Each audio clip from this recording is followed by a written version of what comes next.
I would like to start with 3 flashbacks. And if this was a movie, you would see me become blurry and the picture would fade and you would see the image of an 11-year-old boy with dark hair and quite large teeth.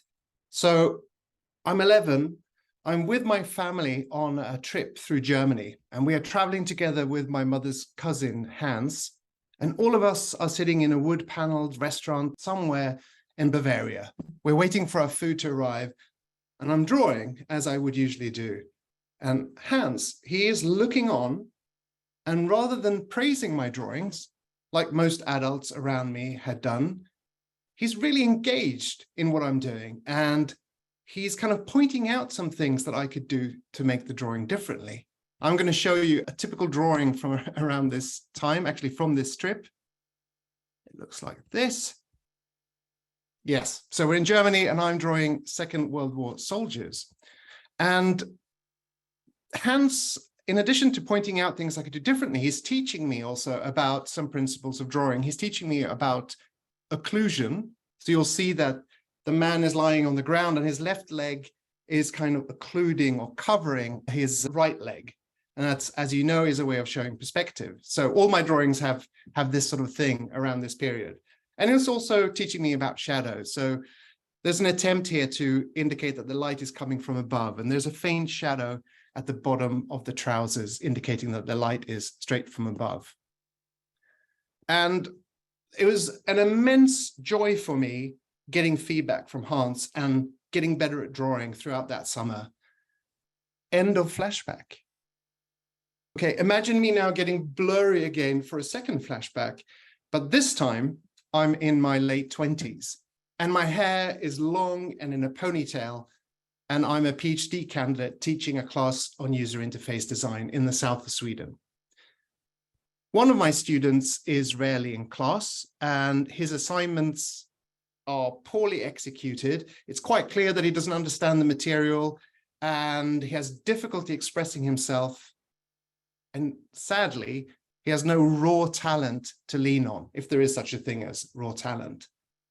The time for examination comes and I have to fail him. It happens, but he's really, really upset and very surprised that I failed him. And I was very surprised at his surprise. Talking to him, it became clear to me that he'd never failed any classes before. And I imagine, and I admit I'm actually speculating, but I imagine that previous teachers had occasionally let him scrape through because it is just easier and it avoids the discomfort of having to give someone negative feedback or even having to fail someone. So this guy had no realistic idea of what level he was at. And I think that was really unfair to him, and it was unfair to me. End of second flashback. One final flashback. I'm now in my mid-30s. I'm at the end of a typical day designing user interfaces for Sony Ericsson, used to be a mobile phone manufacturer.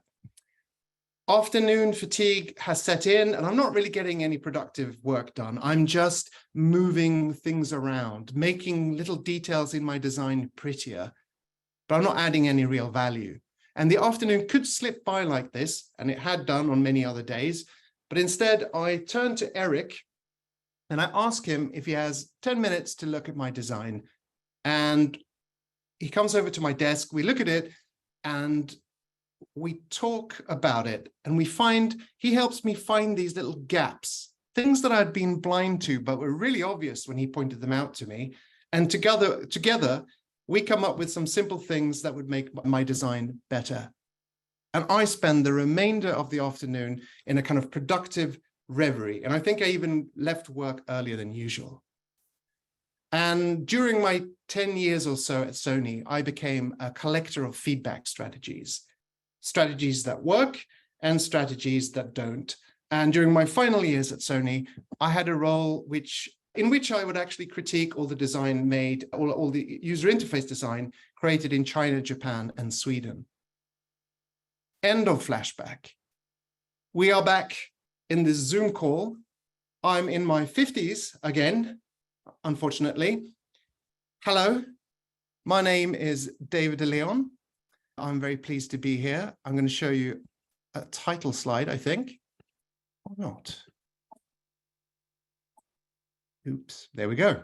So this is a possible title for this talk with some adjustments, perhaps.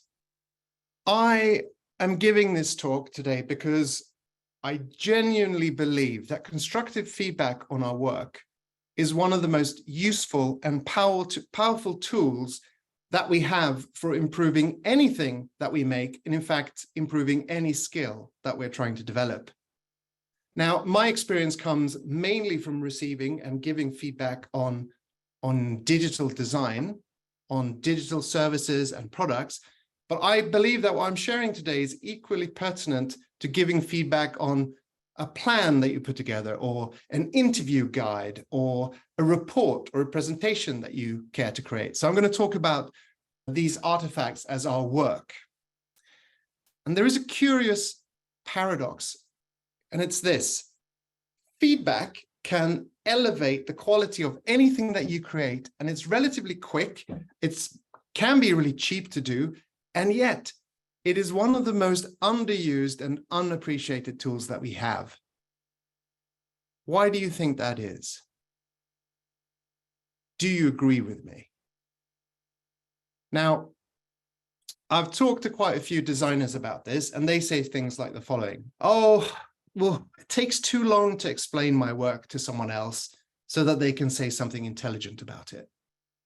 Or they say, I don't like showing things that are unfinished. I know I still have the stuff to do, and it's not very good. I prefer just to keep going. Or they're more honest and they say, oh, getting feedback can be really uncomfortable. I'd rather not do it. And then there are some that will say things I'm sure you're familiar with, which is, well, good feedback is quite rare. It's usually just a bunch of opinions. I don't need those. And when I've talked to people about reasons for not giving feedback, they say things like, well, I'm unsure what to look for. I'm unsure what to say. I don't know. I'm not better than the person I'm giving feedback. Why should I give them feedback? Or they say, well, I really hate hurting someone's feelings. It's so uncomfortable. So I think there's a mix of practical and emotional barriers to feedback happening. And as a consequence, it is rare and rarely useful. And when we experience something done poorly, it no longer seems worth doing. What a pity. I want to change that. And I think the most important place to start is by focusing on emotional and psychological barriers. If we stop fearing feedback, start to value it, perhaps even enjoy the process, then I think we will engage in the activity, and the more of the practical matters will fall into place along the way. So that's going to be my focus today. And through the years, I've experimented with some different ways of thinking about feedback, some ways of looking at it that really change what it feels like to receive feedback, and also what it feels like to give feedback. And I'm going to start with receiving feedback. I've boiled down these ways of looking at it into 7 different perspectives. It's highly unlikely that you are going to like all 7.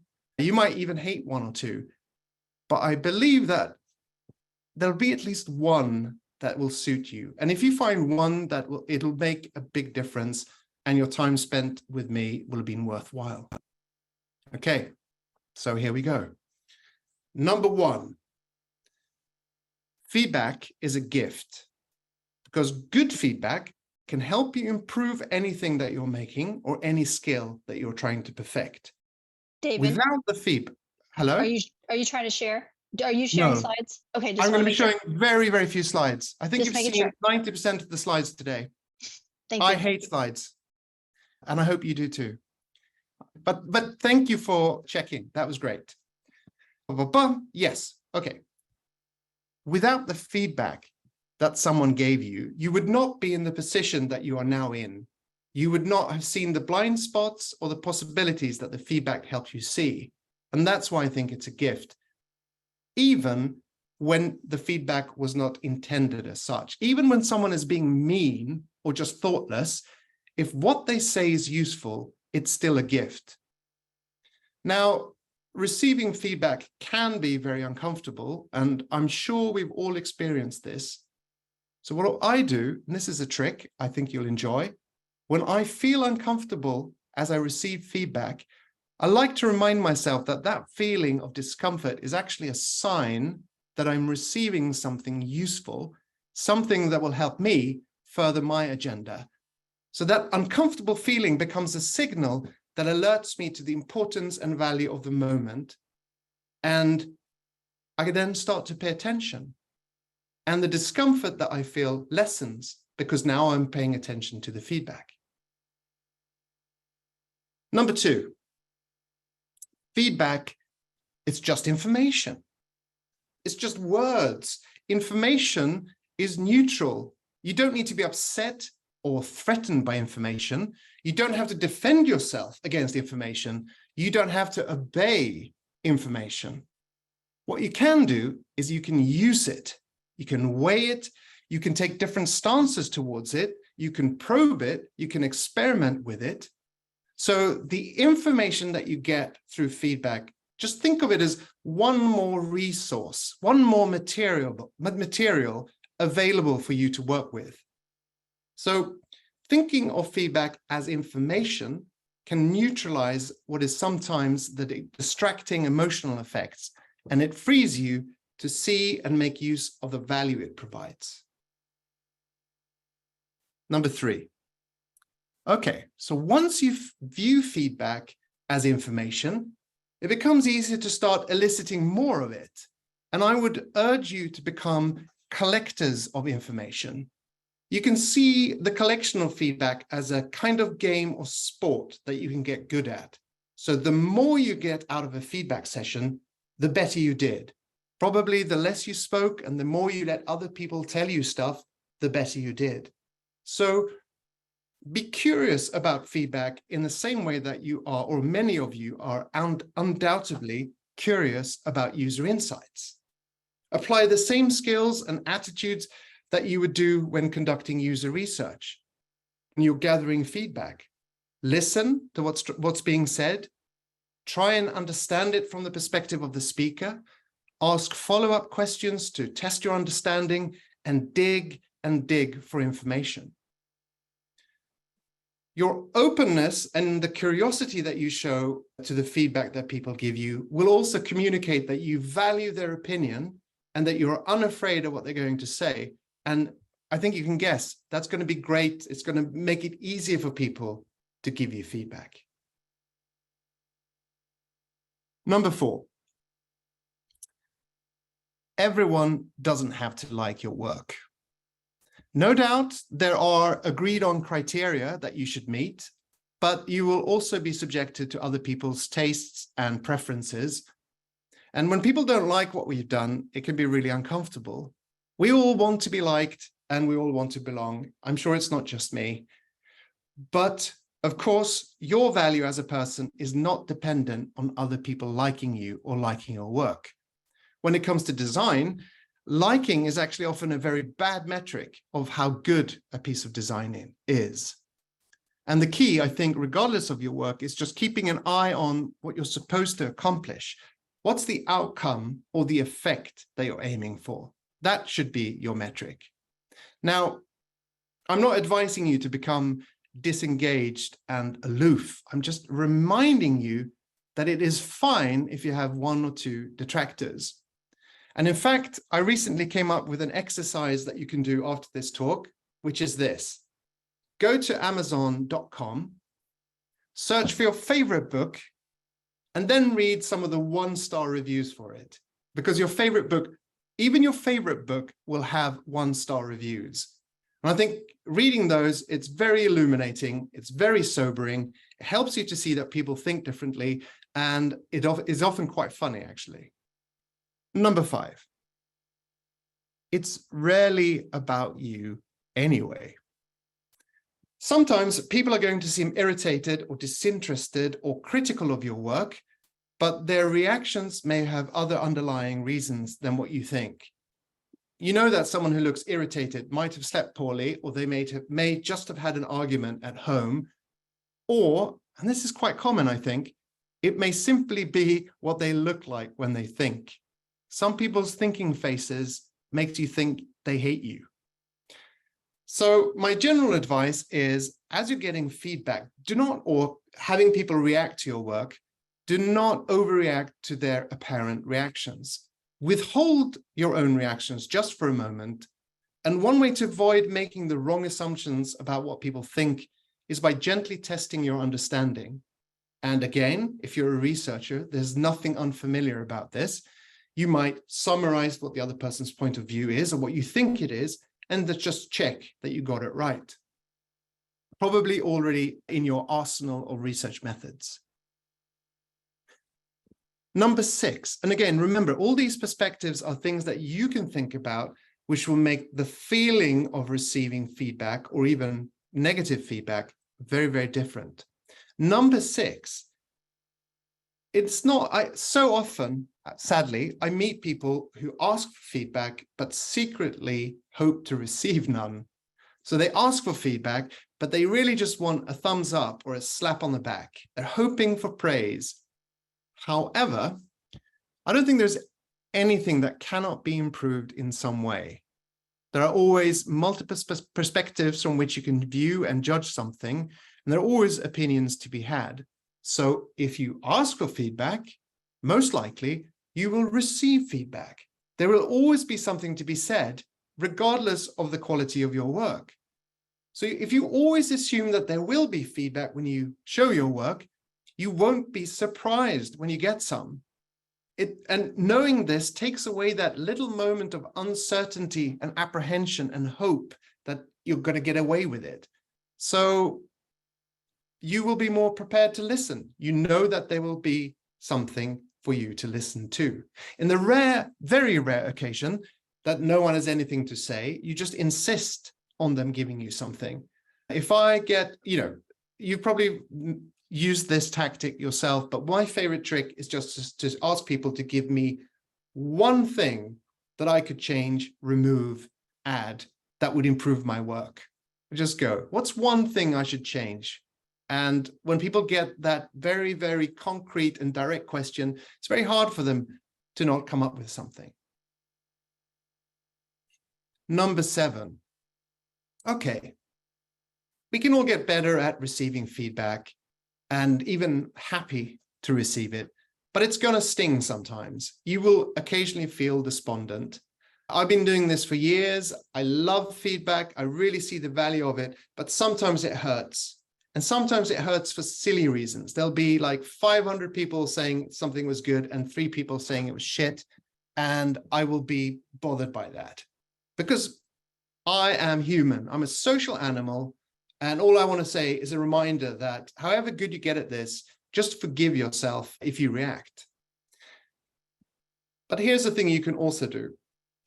Take any uncomfortable feeling that the feedback gives rise to as an opportunity to learn something about yourself. And I think the trick here is to pinpoint the exact moment that your uncomfortable feeling was triggered. What were the words that were said? Who said them? In what tone did they say them? What happened just before? What happened just after? I think that's a really fruitful way to dig. So, first of all, I hope this far that one of these strategies may have appealed to you. So I'm just going to put them up. Here's like one of the few slides that you'll see. It's a summary. Take a screen dump. I would really advise you just to pick at least one of these and maybe try it. Try it tomorrow. How will you remember? Think about that too. Which one do you want to use? How will you remember to use it?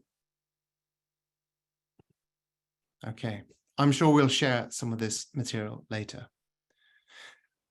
Remember, I asked designers what stood in the way of feedback happening more often, and many also mentioned that they were unsure how to give it, and they were afraid of hurting people's feelings.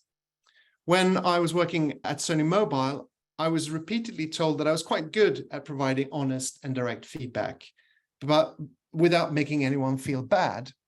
And this was said enough times that I decided I had to figure out what it was that I was doing. And I think I have a handle on what it was. And you might find it useful to have a way of giving feedback that people listen to and don't feel uncomfortable hearing. This seems to work for me. Perhaps it will work for you. This is my formula, if you will.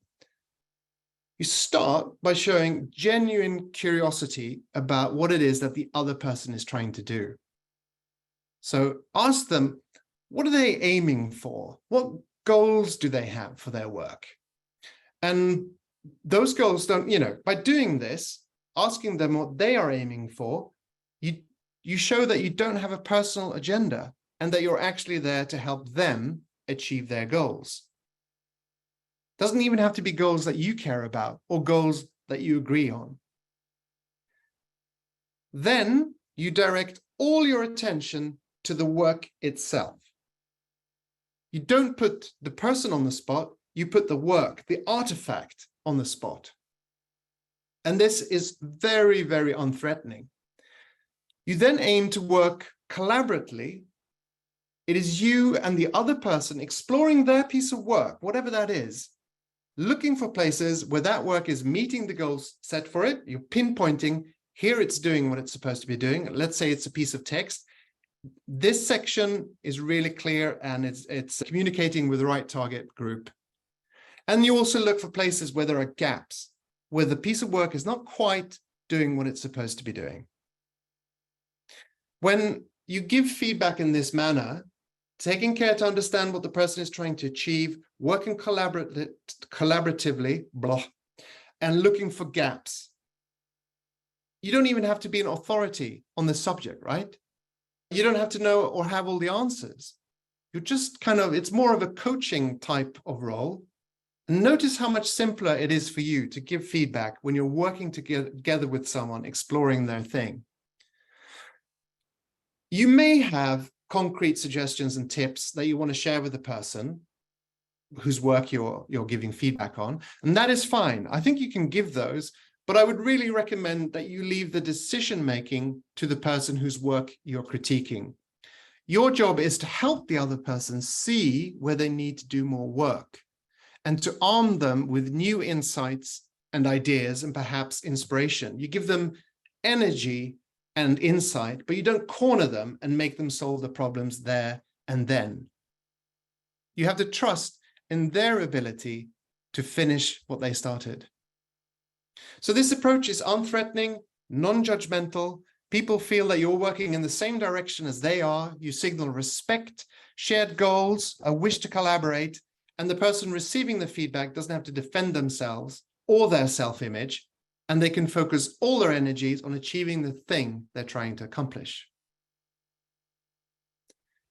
I'm just going to see if I had a slide for that. Oh gosh, yes. Too many slides, clearly. I'm going to share one more slide with you. I'm apologizing for the sheer quantity of slides. You should be seeing a are you seeing a summary of, sorry, my bad. There you go. Screen dump that. It's a summary of how to give feedback that people seem to be able to take on board quite easily. Okay. I've given you some different ways of thinking about feedback. The question remains, how do you actually do it? How do you give, receive, and make use of feedback? And there is so much that could be said on this topic. In fact, I'm just finishing a book on how to give feedback on design. And as any of this kind of projects, I'm 90% through, but the last 10% seems to be bigger than the first 90. I don't know why. So what I've chosen to do with the time at our disposal is to actually introduce you to some other people who are really, really good at giving feedback. And so we're going to watch a 6-minute video of some experts. Here we go. Oh, no. Yeah, I'm just going to make sure that we have sound. What would you guys say to teachers if they're not getting high quality work? Could they learn something from this? And what would you say to them that they could do differently in their class? David, we're not seeing the video. This is a story called Pause. Austin. Okay. We were seeing your script, so share a different screen. Okay. Good we could advice. hear it. We could hear it. Okay. Where did it go to? Very strange. It's something. Oh gosh. Is it because the video is full screen? It can't do that? Okay, we'll do it not full screen then. Oh dear. Keynote is not appearing in the Zoom interface. Okay. That's unusual. Here we go. This will be fun. We'll try again. What would you guys say to teachers if they're not getting high quality work? Could they learn something from this, and what would you say to them that they could do differently in their classrooms? This is a story called Austin's Butterfly, and it's a true story about a first grade boy, and his name is Austin, and he goes to school, or used to go to school, in a town called Boise, Idaho. And in his class in Boise, Idaho, they were studying butterflies, and he had to do a project. His job in first grade was to draw a butterfly, and this is the butterfly that he picked. Austin had to use this photograph as his model, and he had to draw an accurate scientific drawing of this butterfly. This is called a tiger swallowtail. I knew it! Can you tell, Toby, why it's called tiger? Because it kind of has the stripes of the tiger right there. Good. So here was Austin's job. He was supposed to do a scientific drawing of that butterfly. But remember, Austin was only in first grade. And you know what he did? He forgot to look like a scientist carefully. He got his paper and he just started to draw the image of a butterfly that he had in his head. And he wasn't looking like a scientist, and so this is what he drew. Whoa. It's not bad, and it is a butterfly, but does it look exactly like this? No. No, it doesn't yet.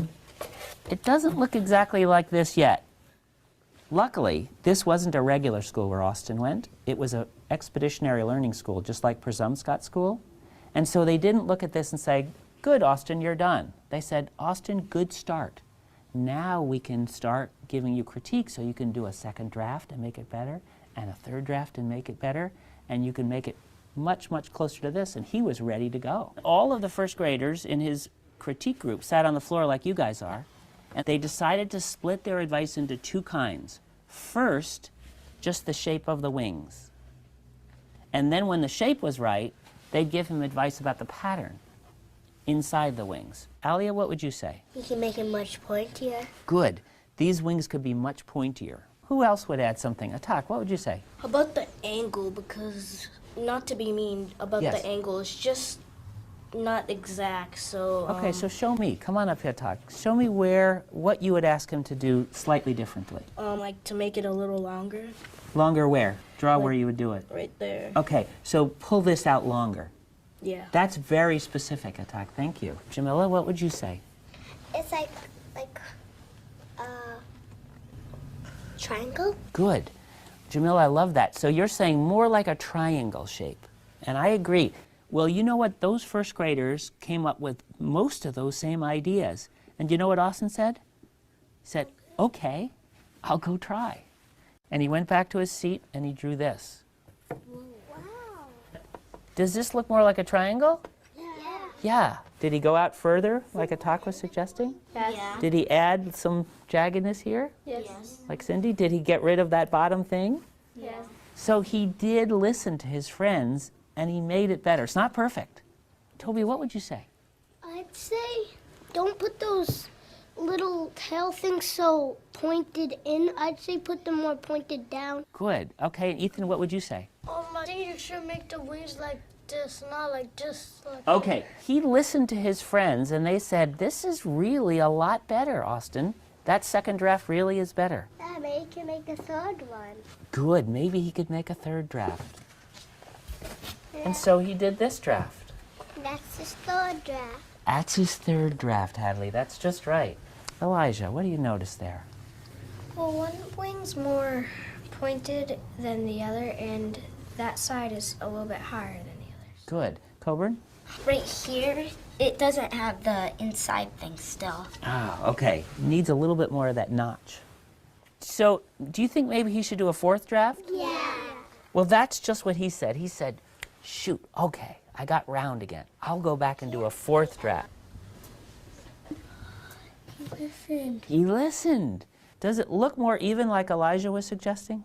Yes. Yeah, and does it look like it's coming out a little sharper, like Cindy was suggesting? And like Attack was saying, it's a little, the angle looks a little better. So now Austin was feeling really good. He said, am I ready to add some pattern? And they said, okay, why don't you try adding some of the pattern? And he did. He's good at it. He is so good. And then they said, Austin, you're ready for color. Really? Let's look at his last draft. And what do you think? Did it come out really good? Yeah. Yeah. Actually looks well. Let me show you where he started, just to give you a quick reminder. And then, what do you think about how much progress he made? And Tak, what would you say about his progress? He made like a lot of progress. He persevered doing it. His friends were honest with him. What was it about the kinds of advice that they gave that allowed him to get better each time? Hassan? Well, they told him what was wrong about it. Did they say it's just wrong, or were they more specific than that? They were more specific, but they weren't mean about it. Great. He Hadley. made 6 drafts. And so is that something that other kids should learn from? What should we learn from that? He can make other drafts if it's not right. Good. So if it's not right, you can keep doing more drafts to make it better. You just don't use things in your head. You want to use a sharp eye. Good. He used the eyes of a scientist. Great. Yeah, I'm sure we all want to adopt those kids. It's so cute. And I'm not just showing this because it's cute. I genuinely think that it kind of summarizes the most important things about feedback, and specifically design feedback that I'm interested in. And I'll help you, or I'll share my takeaways.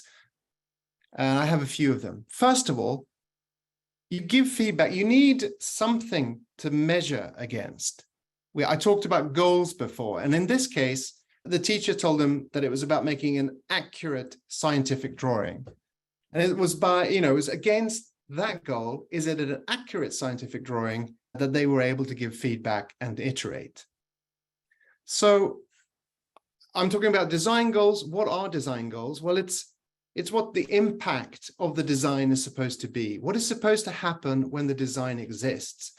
What is the user of the design meant to think, feel, say, and do? Those are all examples of design goals. And if you're not a designer, your goals will still be about the desired outcome. What's the outcome supposed to be of this thing that you're making? Okay, another takeaway is that the feedback that they were giving, it was about identifying the gaps between where the piece of work was right now and where it was aiming to be, which was an accurate scientific drawing. And to some extent, it involved pinpointing where there are no gaps and some places where there are gaps. The feedback was about identifying those gaps, but in the session, they were not actually drawing. The boy went away and he did those drafts on his own. Here's a key one. Feedback is only meaningful if there's actually room to iterate. Feedback presupposes that it demands a milieu in which iteration is integral. If you just show something and people critique it and there's no possibility of changing it, then that's not the environment where feedback will flourish. And finally, feedback presupposes a kind of culture of trust, that the people who are giving you feedback, they're doing it because they care about you. They're trying to help you make the best version of whatever that thing is. There's no status play or jockeying for positions. So I'm just going to share a slide that summarizes my takeaways from that movie. Right. So I started this with some flashbacks, and I'd like to end this with a flash forward. And the flash forward, it's a scene actually featuring you. Yes, you. And you're closing your laptop after this session, and you're going to the kitchen, and you're making yourself a sandwich. And we all see you leaning against the kitchen counter. You grab a notebook, or perhaps you take out your phone and open a notes app. And on your note, we see that you're jotting down a reminder to get some feedback on something you're working on currently. And the note is very specific. We can see that it lists what the thing is you want feedback on, what kind of feedback you want, and the person that you will ask first. Oh, another thing, at the top of the note that you wrote, we can all see that the header says something like, do this on Thursday. Thanks.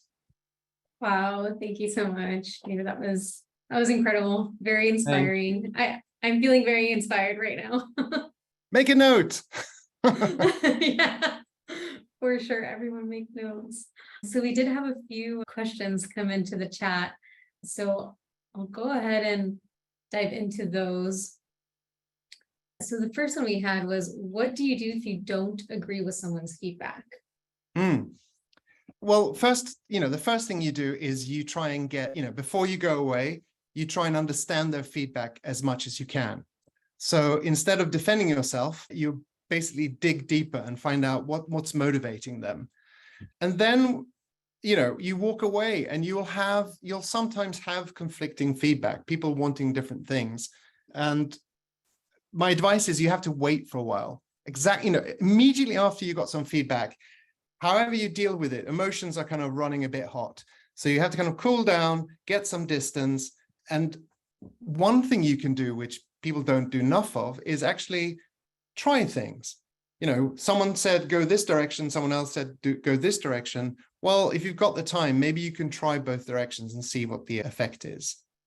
And then my secret formula is, with time, you're going to find that some people are giving you feedback that just helps you more, enables you, creates energy and effective work.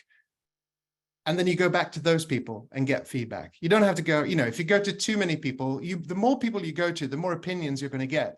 So try and keep it at like a tight set of people.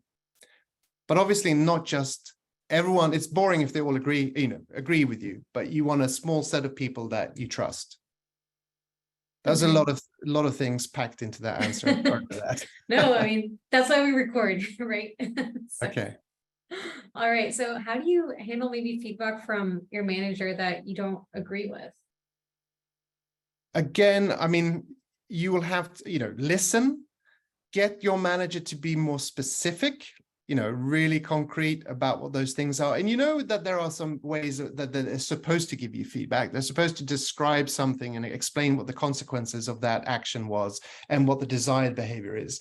And if they're not doing that, then you make them do that. You go, could you, tell me what happened and what consequences that have? You kind of coach them into giving you good feedback. And then sometimes you have to be, you have to listen and see if there is some validity to what they're saying. Sometimes you might have to say, let me go away and think about this, but don't be afraid to say, no, I'm sorry, I think you've got it wrong. They may have. But I think if you first show an interest in what they're saying, they're going to be more open-minded when you actually start to defend yourself or nuance the situation. I will preamble this with I don't think I'm great at this part, the kind of feedback on your behavior. So I think I have less actual experience of this compared to giving feedback on design, which I think I have a lot of experience of. So I'm just going to, what's it called? Yeah, that's my caveat. Yeah. Okay, perfect. And I wanted to follow up, you mentioned don't get feedback from too many people. And so let's say you have, you've got a few pieces of feedback and they are conflicting like between each other and maybe none of them are your perspective, and between them, how do you take that in and maybe work through that?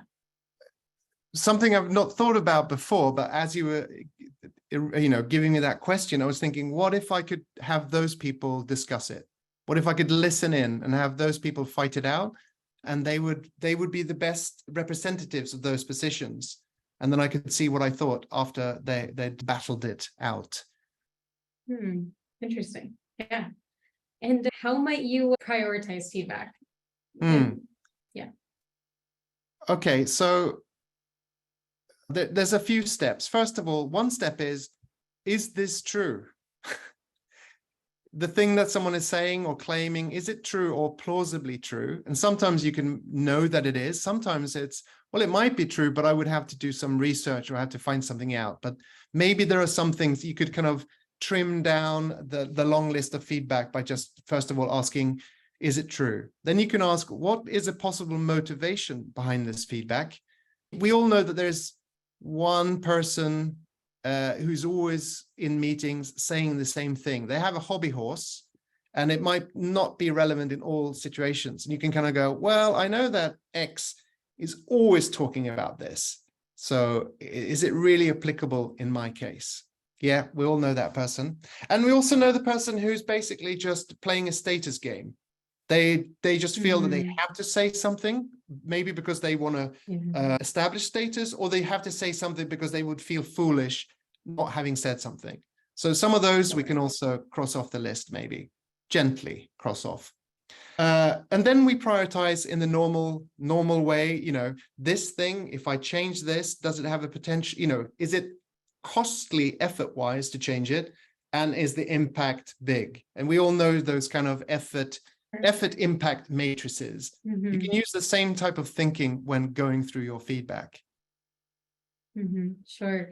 And how might you approach someone and give them feedback when maybe they don't want it? Ooh, depends. Why might it just help me? Why might they not want it? Yeah. I don't know. Maybe they didn't ask for it, or Yeah. maybe they don't typically ask for it, but you see that opportunity of, hey, this could be beneficial for you. Yeah. I actually think, you know, the more you give feedback and you're kind of getting used to feedback, I think it becomes almost like a moral obligation to give it. Like the student, one of the flashbacks I had at the beginning was a student who clearly, you know, he hadn't been told at what kind of level he was at, which prevented him from getting good. I think that was really unfair. Or we have, you know, you meet someone and they keep mispronouncing a word, horribly mispronouncing it and consistently mispronouncing it. Isn't it kind of cruel to let them walk through life calling it feedback and no one ever said anything? Like, okay. And then I think we can often, you know, you can often give someone feedback. This is really hard to capture, but if you do this kind of, if you show curiosity again and ask them, what were you trying to do? Or what are you aiming for? What would make you happy? And then you give them feedback and it's kind of about helping them do this thing that they want, then that is easier. But then there are people who obviously need feedback because they're doing something. Maybe there's negative feedback. You want them to stop doing something. And here's, I don't know, I think sometimes you just have to do it as well. And for the love of all that is holy, don't do the feedback sandwich, which is the transparent compliment at the beginning, the piece of shit you wanted to tell them, and then a transparent compliment at the end. It's horrible. I really hate it. You can do it with kids, I think. It might work, but please, let's not do that to each other. All right. No, perfect. Any, you know, just to follow up there, any particular reason why you don't agree with that sandwich approach? Well, I don't like Just in what, case anyone okay. hears. I don't like it because it's often it's so transparent what you're doing. And the two positives that you're giving are, you know, might not be, they don't seem, they're not helping that person become better. But I mean, there's nothing wrong. I think feedback can also be giving people compliments. But again, if you just give them a compliment, it doesn't really help them to grow. You have to say, this thing that you did was really great because it enabled this, or it made me think of this, or we can do this, or you can do that. If you're just giving people compliments, they're not learning from it, and they also become a bit empty. And then another reason I don't like it is because I wish that we would work towards trusting each other and giving each other feedback because we want each other to do well. And I think that the feedback sandwich is a bit of a crutch, preventing us from doing it properly. Yeah, oh, nice. And how might you encourage people to come to you for feedback? I think one of the best ways is just be very, very enthusiastic when people give you feedback. You like become almost happy and you go, oh, this is so great. This is so useful. This is really helping me. I was a bit stuck and I'm getting new possibilities. I'm so glad that you're spending time with me. but you kind of encourage people because it becomes a pleasant thing to give you feedback, and people stop worrying if there's something they can say to you or not say to you because your reaction is always very positive. I think that's a great way. And then ask for it. Just go to people and say, I would really like it if you could help me. But one of the problems is, I think a lot of us, or a lot of people, don't quite know how to give feedback. They don't know what to look for. And so one way to do that is to ask people, I think I mentioned this during the talk, but maybe say, what is one thing, if I give a presentation and I'm mingling with people and they say they like my talk, I might say, what's one thing I should absolutely not change if I give this talk again? And I say, and what's one thing that I could really change or add that would improve this? And when you become so concrete, like, give me one thing I should stop doing, one thing I should keep doing, and one thing I should stop doing, it's almost impossible for them not to say something. It might not be the best feedback every time, but they will say something. So if you want feedback, make it easy for other people to give you feedback.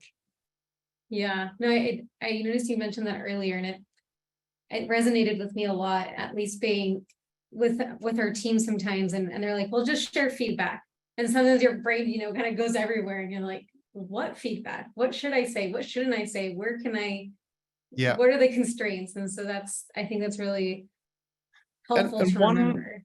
One thing I've done, if there are designers there are some designers in the audience, I know because I recognize some friends. I actually put together a deck of design critique cards that is now a website. I'm going to update it because I've updated it all of it's like 50 or maybe 50 or 60 design questions that you can ask. You can ask them in a design review, or you can ask yourself those questions. And I'm not saying that, if you pick one at random, it might not be relevant, but it's a kind of repository of things that you can look for in a design, things that are possibly relevant in an interactive piece of an interactive design. So that's designcritiquecards.com. So designcritiquecards in one word.com. But I am going to update them because I noted that when I used them with people in training sessions, there were some questions that people misinterpreted, and there were some subtleties that I hadn't, that were going unused. So I'm now fleshing them out with proper explanations so people can use them better. Great. Yeah, that's awesome. I'm going to take a look. Oh, sorry. One more thing. I did also put together, and I think a couple of people who saw a version of this lecture talk in Copenhagen, I also had some cards that you can hand out before you give a presentation. And the person who gets the card gets a very specific thing to give you feedback on. So if you want to improve your presentation technique, and these are on, I should also share, hang on, I'll share something I should have shared. This is a website. It's very preliminary website, but it links to all the things I've written on Medium. And there are I think there are a couple of essays about feedback, and there's definitely an essay about those presentation feedback cards, as well as links to the design critique card website. Perfect. Thank you. Thank you so much. And let's see. So do you feel it's better to confront the feedback right in the moment, or say you'll take it away and think about it? If someone is giving you feedback, I think sorry. I was gonna say, I think it's about maybe like feedback that maybe you don't resonate with, is my I can elaborate on that. Like, you're getting some feedback sometimes that people feel like they need to address that right then with a solution, maybe, or an answer. Do you recommend they do that, or is it okay to say, let me step away and let me think about what you've given me and kind of internalize that? I think that it's better to step away. And I think this is a general strategy that or at least I am poor at using. If someone says, can you do this for me? This is not feedback, but if someone's asking you, requesting something of you, it's okay to say, let me think about it. I'll get back to you. If someone gives you critical feedback, you can also say, I need this to sink in. Let me think about it. And I might come back and have some questions for you. I think there's something in our culture that is expecting us all to be really quick, rapid thinkers. And I don't think we have to accept that premise. So forget about that premise and just take the time you need. is my advice. Whether that is thinking about the feedback or thinking of the request that someone's making when you're already stressed out and someone goes, can you do this as well? Yeah. Yeah, okay. And we had this other one come up. Do you have any tips for creating a culture of feedback in a team? I think it's going to be pretty obvious things. The better you know each other, the more you trust each other, the easier it's going to be to give each other feedback. The more you give each other feedback and get used to it, the easier it's going to be. And for any skill that you want to develop, you need some feedback on your feedback. So if I give you feedback on your piece of design or your report or your behavior, if you tell me, and maybe you don't have to answer immediately, it could also be a day later, you know, this thing you said, that was really useful. That kind of feedback really works for me. Then you're also kind of teaching me what works. So it's kind of combination of, you know, a good team that trust each other, have known each other for a while, and then also have, you know, if someone can model, maybe a manager or someone who's interested in design or feedback of any kind can model how it's done. And also sometimes, I mean, a place I worked at earlier previously, we did little experiments, and one week we just asked everyone to give everyone some feedback every day. So we had a week where it was kind of mandatory that you had to give one piece of feedback to someone on something every day. So that's a way of kind of kickstarting it. Awesome. No, that's really nice. I really like how that was said. So I think that brings us to the end for today. So I did just want to encourage everyone to give David de Leon a huge round of applause, either with your video or hit the applause emoji. Yay! Thank you so much. It was truly fantastic. It's the end of my work day, but I'm inspired to write a note for tomorrow, for next week. This is awesome. I have a quick question as well. I note that there was lots of questions in the chat. I couldn't answer all of them, but I would be, can you download the chat for me? Yeah, because for sure. As I'm also writing, there are lots of questions that I may not have considered. It would be really useful to see what sort of things people are asking and are kind of struggling with. Will you do that? Yeah, we certainly can. Yes, fabulous. For sure. Thank you. Yeah, no problem. Great. Well, thank you so much, David. Thanks for having me.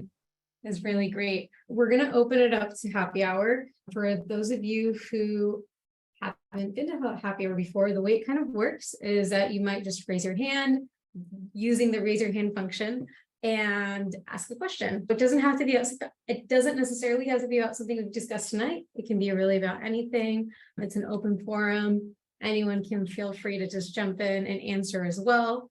So yeah, if you do have a question, raise your digital hand and anyone can answer the question. If I just ask that we give others the chance to also ask questions and provide diverse perspectives. Let's go ahead and get started. Yeah, we'll go ahead with Mercy. Okay, hi. What's your advice to the students trying to pivot her way in the UX research industry? We'll go ahead and leave it and see if anybody wants to jump in with an answer. Could you repeat the question? I think some people didn't hear it quite right. Okay. What's your advice to a student trying to pivot her way through the UX research industry? I guess my question would be what kind of student are you? Like, what are you studying? I'm still in my third year of university. Like, what's your major? Economics. Okay. Yeah. If I can jump in just a second. Hi. I think economics is a very interesting aspect of study. So I wouldn't know how much of that expertise you can bring in, but when we do research, often a lot of study goes into understanding macro concepts. And when you move into research, it makes that an asset to have, that you have a background in economics. So you can probably see ways in which you can bring concepts from economics and find common ground with research, or something that makes like your research work stronger. I don't know if I'm framing this correctly, but I genuinely feel that a background in economics blending into user research is a very interesting profile to have or to share with someone. So I think that you should look at it as a yeah, as a good thing to show people. Yeah. Thank you. You're welcome. I want to add to that. Yeah, I feel like with economics and how like financial literacy is really booming and growing in the younger generations.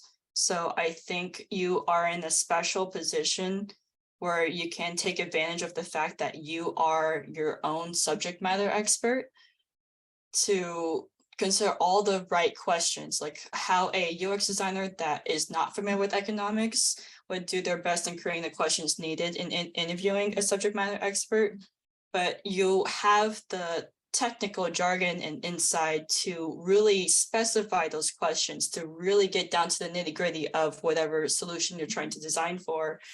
And then you can kind of take that and then be able to interview other people in your major.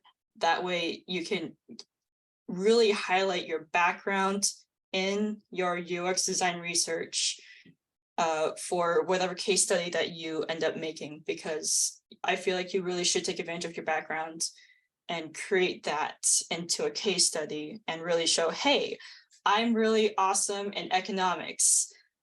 You would want me because I have that insight. I have that insight as an economics student and a UX design person. That's why you should hire me. Oh, that's good. Thank you. No, great responses. Also, in our UXRS website, we have a lot of reading recommendations from our team members. So if you also just want to learn general things about UX research, you can pop in there and kind of see what are some of those recommendations that some of the committee members have shared throughout. And yeah, Bobby's mentioning like doing little projects on the side, sometimes on LinkedIn. You can see people who have like nonprofit organizations that sometimes need some sort of UX support or research support. There's also special organizations you can look for. I personally don't know the name of them, but I have seen them pop up on my LinkedIn from time to time. So yeah, and like Bobby said, looking for even projects that deal with economics. Like there's UX and everything. I work in enterprise systems, so and finance specifically. So I can tell you that UX is definitely everywhere. So we'll go ahead and go with Rohit. Hi, everyone. I got a question for everyone who's been in the UX design field. I'm fairly new to UX design, about 3 months in, and I'm just bombarded with this question where there are a lot of boot camps out there, and I'm a self-learner. At least that's what works with me best. But right now the market is super saturated, where it's like 2,000, 3,000 applications. So for a candidate who's gone through a boot camp compared to a candidate who's self-learned doing side projects, and maybe like with associations with tech fleet projects kind of thing, would either or would get an upper hand from an employee's perspective to give that candidate a job? Doesn't matter, question mark. I'll give a perspective. I think that it all is down to the hiring manager and what they're looking for. I think they're looking for people who can execute skills and do the job that they're looking for. So I think less emphasis on education, whether that be university or boot camp or self-taught, show that you know how to do the job. But I don't know, Bobby, if you want to speak to your personal perspective. You left something in the chat, but it's a guessing game for us to have this conversation here, because it's really what the hiring manager, what is important to that person and what they are prioritizing. Okay, thank you. Yeah, I guess it also depends on what your background is in. Like my background was in psychology, so doing the boot camp was more or less, I paid a lot of money just to have some templates to use and get very minimal feedback on the work I did. Yeah. That was probably the thing that I thought would be most valuable, is getting feedback, but they're kind of just trying to push people along to get them out. Yeah. So they don't really give you very strong feedback, and also wasn't a researcher as well. So it's kind of a mismatch. But Do you mind sharing the specific boot camp? Because it's Yeah. interesting to hear your experience when I feel like I got a lot of mentor feedback and stuff like that. there was a springboard, but like Really? I took Yeah. springboard too. Yeah, I think the main thing for me was that I was a researcher, and my mentor was somebody that was mainly from like interaction design and not at all anything to do with psychology. Then didn't really do much research, so she didn't really have much good feedback on that side. Maybe they kind of like fell behind on how they're approaching it. Because when I took springboard, I had my own personal mentor. I got consistent feedback. Well, yeah, I got consistent feedback, but it wasn't really geared towards what I was going for, and also not that great visual designer, so kind of was not much she could do to give me feedback. Gotcha. So it sounds like you already know what you want to do, and you hoped there was more of a specific focus on what kind of UX design you wanted to do. Well, I was specifically going for research, but just trying to get some kind of idea as to what design was like, so I could know who I'd be working with. Really just gave a very bare bones and didn't really dig into research like I was hoping they would. But that's also my experience. Awesome. Thanks so much for sharing that. We had Marcus with their hand up, but I don't know if they have dropped off. Oh, can I just go and ask a question if it's all right? Yeah, for sure. Yes, from my experience recently, I find it a bit difficult, in the sense that it is difficult for people that are from a diverse background to break into user research. Yeah. And it is like, I find that they have a certain demographic. Is there anything for like somebody like me to do to like really fit into such an organization? Yeah, because automatically most time they are going with, oh, you know what? Yeah, they are saying, oh, you know, you don't really fit culturally to our organization. Is there any advice for me in such a scenario? Hi, Effie. Am I saying your name right? Yes. All right, Effie. First of all, I would like to say that diversity is, I think, one of the biggest assets you can have and a team can have. So please do tell yourself always that you're bringing so much when you're going into a team with diversity. In research, it's always important to have a very open mind to as many perspectives possible. So if someone is telling you that you're not fitting in, it's a sign that they don't recognize how much strength you are bringing in. So you should definitely remember that first. Secondly, when it comes to presenting yourself, it has often helped me. I'm from India, but I have like worked in Europe. I've studied in the Middle East. I've always had to be in many different cultural contexts, and you know that you always doubt yourself that, you know, where do I stand? But you can tell them that because you have so much experience with different people or in your specific culture, you can always share a story. That helps a lot. You can tell them that in my culture, we practice it this way. This is what we are actually trying to achieve, and that's the perspective I'm trying to put across. So when you present them with a story, it often helps them understand your skill or your strength with a diverse set of people, or just with your cultural background, because I think individual cultural backgrounds always really nourish a project.